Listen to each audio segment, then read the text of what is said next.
రోజు కామారెడ్డి జిల్లా మహమ్మద్నగర్ మండలం తుర్కిపల్లి గ్రామానికి సంబంధించినటువంటి మా వికలాంగుల సోదరుడైనటువంటి రవిచంద్ర గారు ప్రభుత్వ ఉద్యోగం సాధించిన పట్ల హర్షం వ్యక్తం చేస్తూ ఈరోజు భారత వికలాంగుల హక్కుల పరిరక్షణ సమితి మరియు చైతన్యపురి హాస్టల్ విద్యార్థులందరూ కూడా ఈరోజు రవిచంద్ర గారిని ప్రత్యేకంగా శాల్వాతో సన్మానించి ఘనంగా వారిని సత్కరించడం జరిగింది.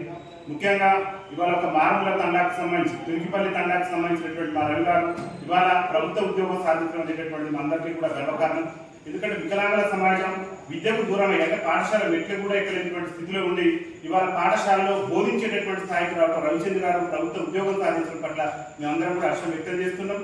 గత ప్రభుత్వాలు, గతంలో ఉన్నటువంటి ప్రభుత్వాలు, ఇప్పుడున్న ప్రభుత్వాలు కూడా వికలాంగుల విద్యార్థులకు ప్రోత్సహించే విధంగా వికలాంగులకు ప్రత్యేక స్టడీ సర్కిల్ కానివ్వండి, వికలాంగులకు అన్ని వస్తువులు ఉన్నటువంటి పాఠశాలలు ఏర్పాటు చేసి ఇంకా మేము మెరుగైనటువంటి ఫలితాలు సాధించడంతో పాటు మెరుగైనటువంటి ఉద్యోగ అవకాశాలు కూడా సాధించి రాష్ట్రానికి కూడా మంచి పేరు ప్రతిష్టలు చేయడం, రాష్ట్ర అభివృద్ధిలో కూడా మా వికలాంగుల పాత్ర ఉంటుంది. కాబట్టి గౌరవ తెలంగాణ రాష్ట్ర ముఖ్యమంత్రి రేవంత్ రెడ్డి గారికి కూడా మేము ఒకసారి విజ్ఞప్తి చేస్తున్నాం.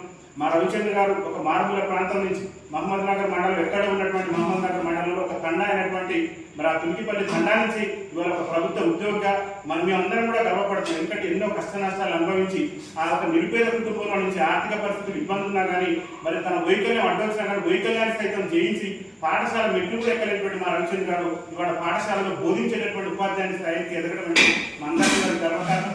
ఈ రవిచంద్ర గారు ఉద్యోగం సాధించడం పట్ల భారత వికలాంగుల హక్కుల పరిరక్షణ సమితి చైతన్యపురి హాస్టల్ విద్యార్థులందరూ కూడా హర్షం వ్యక్తం చేసి ఈరోజు వారిని సన్మానించడం. రాష్ట్ర ముఖ్యమంత్రి గారు కూడా మేము ఒకటే విజ్ఞప్తి చేస్తున్నాం తెలంగాణ రాష్ట్ర ముఖ్యమంత్రి రేవంత్ రెడ్డి గారికి.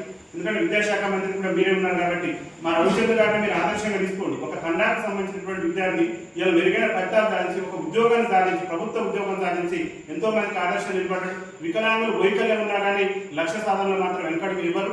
వికలాంగులు ఉన్నటువంటి ఆత్మస్థైర్యాన్ని, వికలాంగులు ఉన్నటువంటి మరి ఏదైతే పట్టుదల ఉందో ఆ పట్టుదలను విజయం తీసుకుపోవాలంటే మా రవిచంద్ర గారిని ఉదాహరణ తీసుకుని తెలంగాణ రాష్ట్ర ప్రభుత్వం రాష్ట్రంలో ఇలా వికలాంగ విద్యార్థులు రేపేదైనా ప్రభుత్వ నోటిఫికేషన్ వచ్చిన ఉద్యోగాల ప్రిపేర్ అనేది కూడా స్టడీ సర్కిల్ కూడా లేక మేము ఇబ్బందులు పడుతున్నాం. గౌరవ ముఖ్యమంత్రి గారి దగ్గర విద్యాశాఖ ఉంది కాబట్టి గౌరవ ముఖ్యమంత్రి గారికి మా రవిచంద్ర గారిని ఆదర్శంగా చూపిస్తుంది. ఎందుకంటే ఒక తండ మారుమూల తండా నుంచి ఇలా ప్రభుత్వ ఉద్యోగం సాధించి ఒక మంచి ఉత్తమమైనటువంటి ప్రతిభ కనపరిచినటువంటి మా రవిచంద్ర గారిని ఉదాహరణ తీసుకొని దయచేసి మీరు ఏ స్టడీ సర్కిల్ లేదు, పాఠశాల మెట్లు కూడా ఎక్కలేనటువంటి పరిస్థితి నుంచి ఇలా పాఠశాలలో ఉపాధ్యాయుని పాత్రను సాధించినటువంటి వికలాంగుల విజయాన్ని మీరు చూసి దయచేసి తెలంగాణ రాష్ట్ర ప్రభుత్వం వెంటనే ఒక మంచి స్టడీ సర్కిల్ వికలాంగ విద్యార్థులకు ఉపయోగపడే విధంగా హైదరాబాద్ కేంద్రంగా స్టడీ సర్కిల్ ఏర్పాటు చేయాలని చెప్పేసి భారత వికలాంగుల హక్కుల పరిరక్షణ సమితి రాష్ట్ర కమిటీ పక్షాన మేము విజ్ఞప్తి చేస్తున్నాం. ఇటీవల కాలంలోనే హాస్టల్ విద్యార్థి సంఘం నాయకులైనటువంటి బండి శ్రీనివాస్ గారి నేతృత్వంలో కూడా విద్యార్థులు మరి స్టడీ సర్కిల్ ఏర్పాటు చేయాలని చెప్పేసి గౌరవ వికలాంగ కార్పొరేషన్ చైర్మన్ గారు కూడా విజ్ఞప్తి చేయడం జరిగింది. వారు కూడా సంబంధిత పై అధికారుల దృష్టికి తీసుకెళ్తామన్నారు. ఎందుకంటే గతంలోనే మాకు స్టడీ సర్కిల్ ఉన్నది.